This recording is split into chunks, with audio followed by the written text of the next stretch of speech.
এই কেকের লুকটা হয়তো আরেকটু সুন্দর হতে পারত, কিন্তু আমার ভুলের কারণে এই কেকটা দেখতে তেমন একটা সুন্দর হয়নি। কিন্তু তারপরে আমি চিন্তা করলাম, যেহেতু আমার সুন্দর কাজগুলো বা যেগুলো আমি মোটামুটি একটু সুন্দরভাবে প্রেজেন্ট করতে পারি, এটা আপনাদের সাথে শেয়ার করি, তাহলে আমার এই পচা কাজটা কেন শেয়ার করব না? আসসালামু আলাইকুম এভরিওয়ান, সবাই কেমন আছেন? আশা করি সবাই অনেক অনেক ভালো আছেন। তো এটা ছিল একটা 2.5 পাউন্ডের চকলেট ওভারলোডেড ফ্লেভারের কেক। আর কেকটাকে হচ্ছে আমি 3টা লেয়ারে কেটেছিলাম। প্রত্যেকটা লেয়ারের মধ্যে কিন্তু আমি sugar syrup, chocolate cream, ganache আর এক্সট্রা করে অনেকগুলো করে চকো চিপস দিয়েছিলাম। তো আমার একটা ভুলের কারণেই কিন্তু কেকটা দেখতে বেশি সুন্দর হয়নি।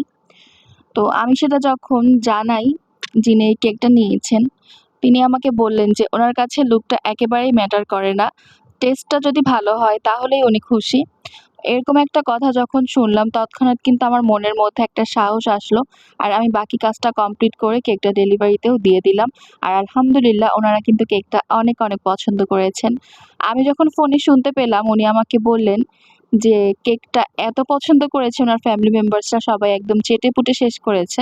এটা শোনার পর কিন্তু আমার কাছে মনে হলো যে না, এটলিস্ট আমি হচ্ছে যে ভয়টা পাচ্ছিলাম বা যে টেনশন করছিলাম, সেটা কিন্তু একদমই সত্যি হয়নি।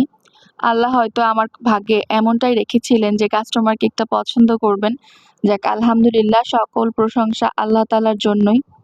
তো আমি কিন্তু সেম ভাবে সবগুলো লেয়ারই কমপ্লিট করছি। আর ভুল কিন্তু মানুষেরই হয়। আপনার অজান্তে একটা ভুল হলো, এটা কিন্তু আপনার কোনো অন্যায় না। অন্যায় তখনই হবে যখন আপনি ভুলের উপরেই টিকে থাকবেন।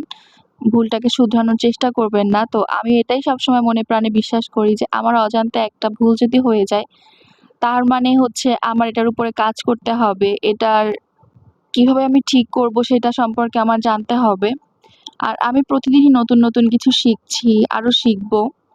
আরো সুন্দর সুন্দর কাজ আপনাদেরকে উপহার দেওয়ার চেষ্টা করব। তো এখন হচ্ছে একেবারে উপরের লেয়ারটা দিয়ে এর উপর দিয়ে দিব আমি সুগার সিরাপ। আসলে যাদের কাছে যেইটার টেস্ট ভালো লাগে তারা তো সেটাই বারবার নিবে। আমাদের পেজের যে কেকগুলো অনেক বেশি টেস্টি বা মোস্ট ডিমান্ডিং, তাদের মধ্যে কিন্তু একটা হচ্ছে এই চকলেট ওভারলোডেড কেক। এছাড়াও রসমালাই, বাটারস্কচ, পান্দান, এই কেকগুলোও কিন্তু অনেক বেশি মজার এবং ইউনিক ফ্লেভারের। আপনারা চাইলে কিন্তু এইগুলো একবারের জন্য হলেও টেস্ট করতে পারবেন। এখন হচ্ছে ফুল কেকটাকে আমি চকলেট ক্রিমটা দিয়ে কভার করে নিচ্ছিলাম। আর এরপর হচ্ছে একটা ফিনিশিং দিয়ে দিব যতটা আমি পারি।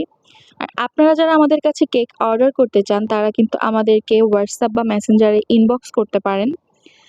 কেক অর্ডার করার জন্য আপনার ফুল অ্যাড্রেস, কন্ট্যাক্ট নাম্বার, আপনার কেকের ফুল ডিটেইলস আর হচ্ছে 50% অ্যাডভান্স পেমেন্ট করে কিন্তু আপনাকে অর্ডারটা কনফার্ম করতে হবে। আমরা কিন্তু অ্যাডভান্স ছাড়া অর্ডার কনফার্ম করি না। আর আমরা শুধুমাত্র ঢাকা সিটির মধ্যে কেকটা ডেলিভারি করে থাকি। আমাদের কাছে কিন্তু পিক আপ করার অপশনটা আপনি পাবেন। আপনি চাইলে আপনার কেকটা আমাদের লোকেশনে এসে পিক করতে পারবেন। আর সেক্ষেত্রে কিন্তু আপনার কোনো ডেলিভারি চার্জই লাগবে না। আমরা ঢাকা সিটির বাইরে কেকের ডেলিভারি দেই না। অনেকেই ঢাকার বাইরে থেকে মেসেজ করেন, কিন্তু ঢাকার বাইরে কিন্তু কেক দেওয়া পসিবল না। কোনো প্রকার কেক দেওয়াই পসিবল না। কারণ কেক হচ্ছে অনেক বেশি সেনসিটিভ। এটা ঢাকার মধ্যেই সব জায়গাতে দেওয়া পসিবল হয় না। তো আমি যে ভুলটা করেছিলাম সেটা হচ্ছে এখানেই আমি একটা গানাশ দিয়েছি, যেটা দিয়ে আমি ফুল কেকটা কভার করব। সেই গানাশটা ছিল হালকা গরম, মানে মোটামুটি ভালোই গরম ছিল। তাই আমি যখন ফিনিশিং দিতে যাচ্ছিলাম তখন হচ্ছে ক্রিমটা উঠে আসছিল। তো এরপরও আমি চিন্তা করলাম যে কিভাবে এটা ঠিক করা যায়। তৎক্ষণাৎ যতটা পারি একটা ফিনিশিং দিয়ে ফ্রিজে রেখে দেই। তারপর ফ্রিজ থেকে বের করে আমি বাকি যতগুলো টপার ছিল উপরে সব বসিয়ে দেই। আর আমি কিন্তু এক্সট্রা কোনো ফাঁকা জায়গায় রাখিনি। উপরে যে ফাঁকা জায়গাগুলো ছিল তার মধ্যে আমি এক্সট্রা করে অনেকগুলো চকো চিপস দিয়ে দিয়েছি। এটাই হচ্ছে চকলেট ওভারলোডেড কেকের বিশেষত্ব, যে এটার পুরোটাই চকলেট থাকে। উপরে, ভিতরে, বাইরে সবই চকলেট আর চকলেট। আর এই তো আজকের ভিডিওটা এই পর্যন্ত। আপনাদের কেমন লাগলো অবশ্যই কিন্তু আমাকে জানাবেন।